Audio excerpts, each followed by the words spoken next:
Imam Hasan Al-Basri kemudian menjawab, benar, itu adalah firman Allah dalam Al-Quran, dan itu adalah janji Allah yang pasti akan ditepati oleh Allah Subhanahu wa Ta'ala. Laki-laki itu kemudian kembali berkata, kalau apa yang dikatakan Allah dalam Al-Quran itu benar, maka kenapa selama ini saya berdoa kepada Allah Subhanahu wa Ta'ala? Ada sesuatu hal yang sangat saya minta kepada Allah Subhanahu wa Ta'ala, bahkan sering saya panjatkan dalam doa saya, tetapi sampai sekarang ini belum dikabulkan oleh Allah Subhanahu wa Ta'ala. Apa jawaban Imam Hasan Al-Basri? Ia langsung mengatakan, tidak menutup kemungkinan yang bermasalah itu bukan doamu, tapi yang bermasalah itu adalah hatimu. Meskipun doamu bagus, tapi kalau hatimu bermasalah, maka jangankan diterima, sampai saja di hadapan Allah Subhanahu wa Ta'ala itu tidak. Jangankan doa, ibadah pun ketika hati bermasalah, maka ibadah yang kita lakukan itu tidak sampai di hadapan Allah Subhanahu wa Ta'ala. Kenapa? Kata Imam Hasan Al-Basri, yang menghubungkan antara seorang hamba dengan Tuhannya, yang menghubungkan kita ini dengan Allah Subhanahu wa Ta'ala, itu adalah hati yang kita miliki. Jadi koneksi kita dengan Allah itu tergantung dari hati kita. Kalau hati kita bermasalah, maka koneksi hubungan kita kepada Allah Subhanahu wa Ta'ala juga bermasalah. Sidang jemaah Jumat yang dirahmati Allah Subhanahu wa Ta'ala, apa yang dialami laki-laki ini tidak menutup kemungkinan kita juga pernah mengalaminya secara pribadi, di mana kita merasa bahwa ada hal yang kita minta kepada Allah Subhanahu wa Ta'ala, kita berdoa di setiap salat kita, namun belum dikabulkan sampai sekarang ini. Bahkan tidak menutup kemungkinan mungkin pernah kita merasakan kita baru-baru saja selesai melaksanakan ibadah, mungkin baru-baru saja kita selesai melaksanakan salat, tetapi hati kita tetap tidak merasakan ketenangan. Maka ketika dalam keadaan seperti itu, bukan doa kita yang bermasalah, bukan ibadah kita yang bermasalah, akan tetapi yang bermasalah itu adalah hati kita. Di setiap salat kita selalu berdoa kepada Allah Subhanahu wa Ta'ala, bukan hanya ketika selesai salat, tapi di dalam bacaan salat sekalipun. Ketika membaca suratul Fatihah, kita mengatakan iyyaka na'budu wa iyyaka nasta'in. Hanya kepadamu lah kami menyembah dan hanya kepadamu lah kami meminta pertolongan. Jadi kita menyembah dulu, baru meminta pertolongan. Na'budu dulu, baru nasta'in. Jangan dibalik. Nasta'in, meminta dulu kepada Allah, tapi tidak menyembah, pasti tidak dikabulkan. Setelah iyyaka na'budu wa iyyaka nasta'in, kita meminta kepada Allah, ihdinas siratal mustaqim, ya Allah tunjukkanlah saya jalan yang lurus. Kita meminta petunjuk kepada Allah Subhanahu wa Ta'ala di setiap salat kita, di setiap rakaat salat kita. Apa yang kita minta? Ihdinas, kita minta untuk ditunjukkan, diberikan petunjuk oleh Allah Subhanahu wa Ta'ala. Petunjuk yang Allah berikan itu melalui tiga hal. Allah memberikan petunjuknya kepada hambanya melalui as-sam'a, pendengaran.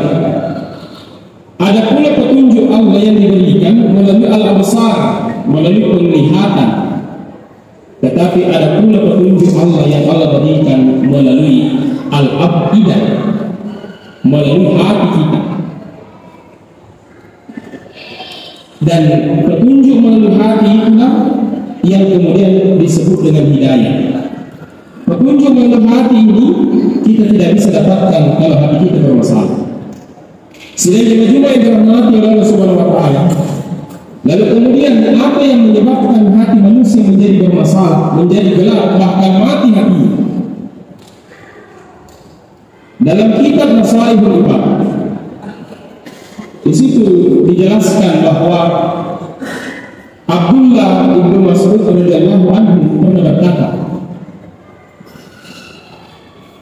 arba'atun min zulmatil qalbi. Ada 4 hal yang menyebabkan hati manusia menjadi gelap, menjadi mati, menjadi bermasalah.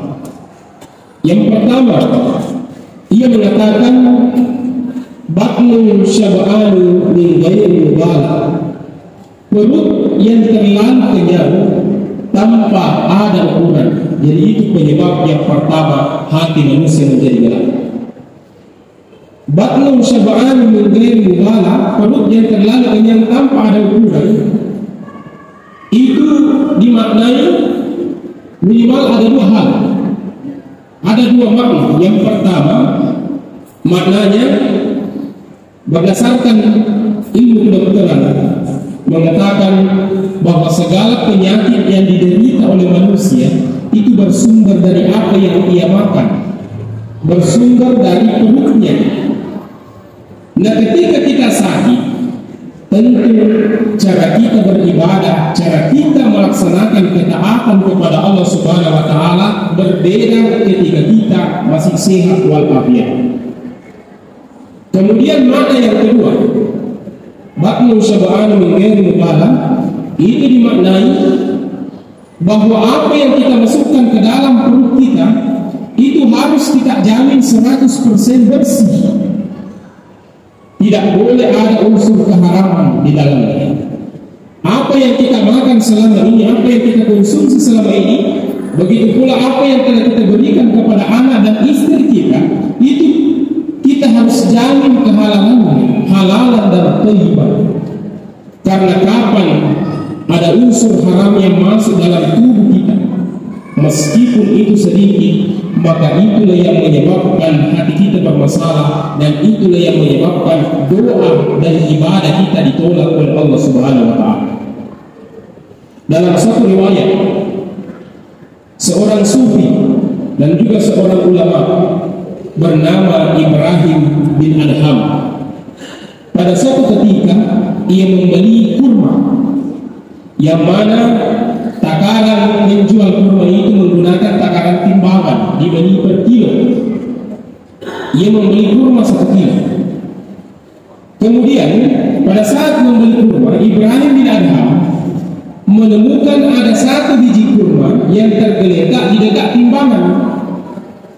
Ada 1 biji kurma di dekat timbangan itu, bukan di atas timbangan, tapi di dekatnya timbangan. Ibrahim bin Adham kemudian tidak mempertanyakan dari mana kurma ini. Kalau kurma ini berasal dari timbangan yang 1 kilo itu, maka itu haknya Ibrahim bin Adham.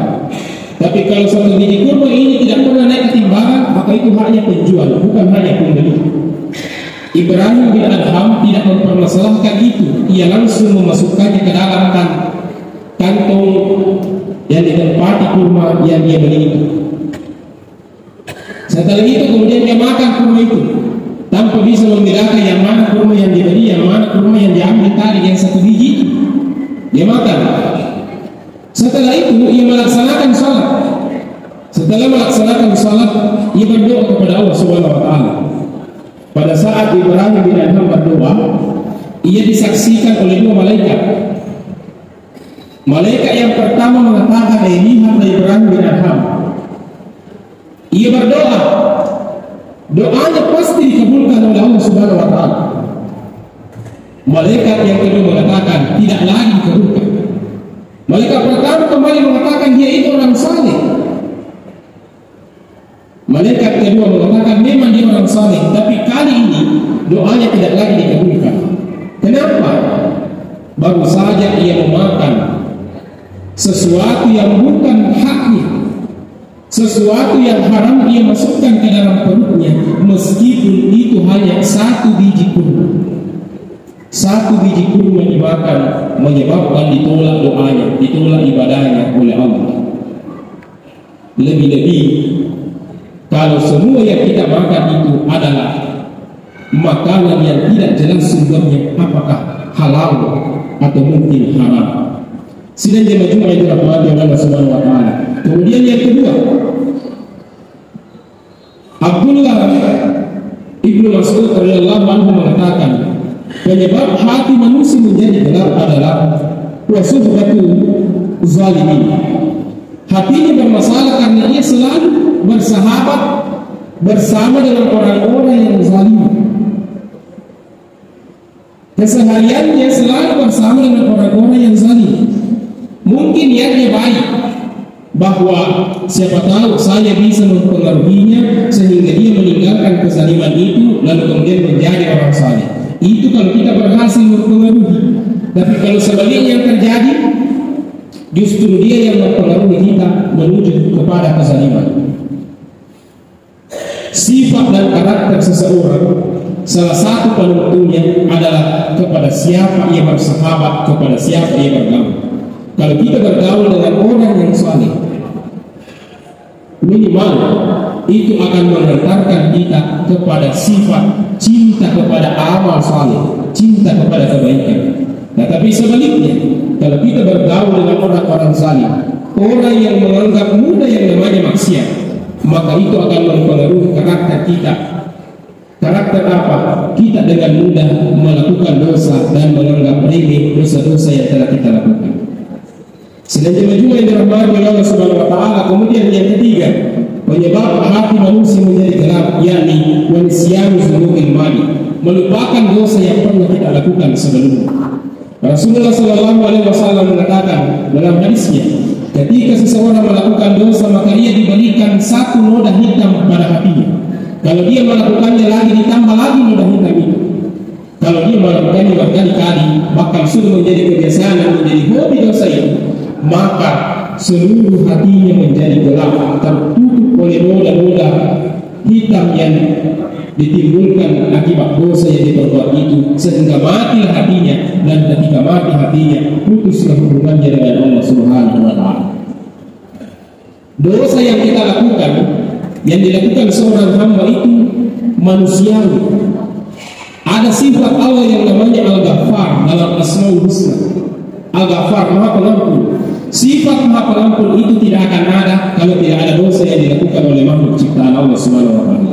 Dosa itu lumrah, dosa itu manusiawi. Akan tetapi yang menjadi masalah besar kalau kita lupa terhadap dosa yang pernah kita lakukan. Sedang jemaah yang dirahmati oleh Allah Subhanahu wa taala, kemudian yang terakhir yang menyebabkan hati manusia menjadi gelap, kata Abdullah Ibnu Mas'ud radhiyallahu anhu, wa tulul amal, berangan-angan kosong, malam pilade mana-mana dia pada kejadian dan mana-mana bayangkan dan hayalkan. Ini yang menyebabkan hati kita menjadi gelap, menjadi bermasalah.